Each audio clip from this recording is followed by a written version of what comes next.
Chronicles of the Grim Reaper, Something Between, by Griz Calderon. He didn't speak her name aloud anymore, but he remembered. When the nights stretched long and the world felt still, he could still feel her smile pressed against the silence. He remembered her warmth, her voice, her breath, right before he stole it. The Reaper had warned him. He was not dead, but he was no longer living either, and in the stillness between both, memory was the only thing that lingered. Sometimes, when the thirst quieted just enough to let thought return, he would revisit those early nights. The pain, the blood, the fire. The things he did not understand then, but does now. This is what he remembers. He didn't know where he was. The alley was gone, the creature was gone. The Reaper, too, but he remembered them all.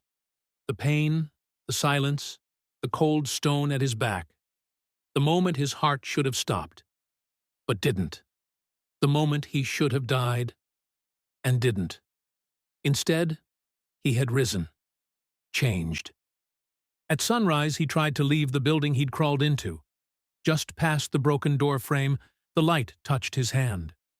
First a tingle, then a burn, then agony. He pulled back, smoke trailing from blistered skin. By instinct, he pressed himself into the shadows and waited. The pain dulled, but didn't vanish. It lingered in his veins like warning. The day rejected him. That was the first lesson. The thirst came next. It started as a whisper, a pulse in his jaw, a tightness behind his eyes. He drank from a puddle. He vomited, ate snow, bread.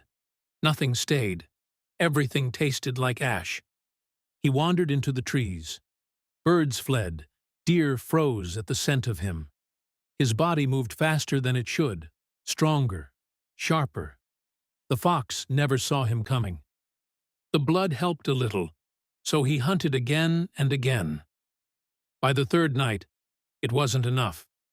His mind still remembered kindness, still remembered her, but his body remembered the throat of the wolf, the way warm blood pulsed against his lips. He needed more, and he took it.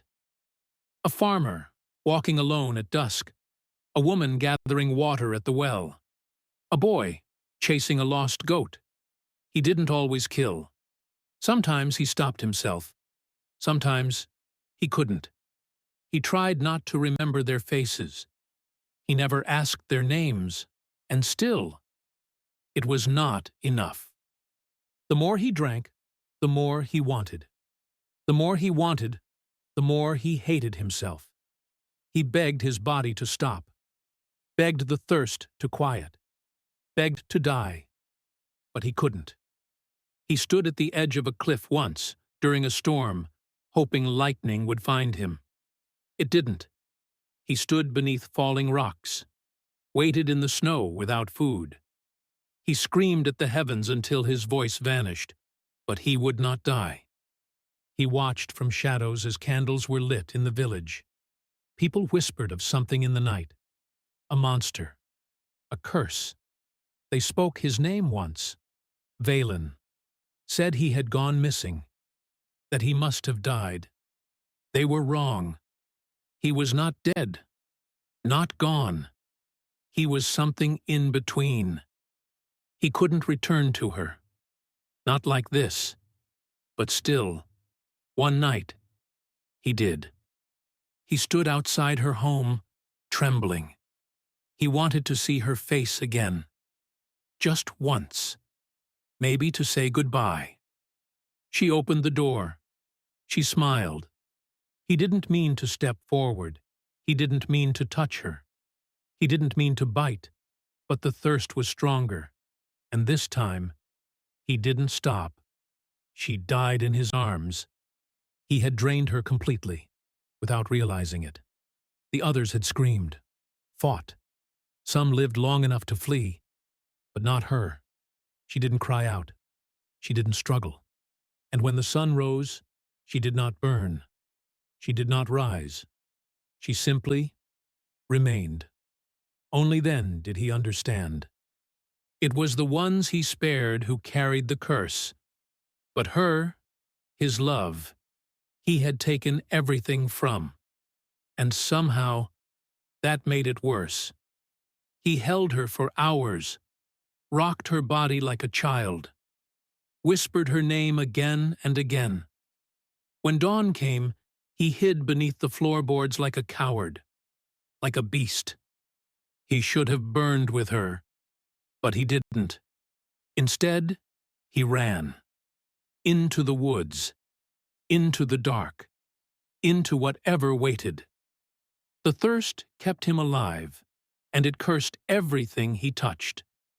He didn't know it at first, what he'd done to those he hadn't killed, the ones he let crawl away, dizzy and pale, clutching their throats.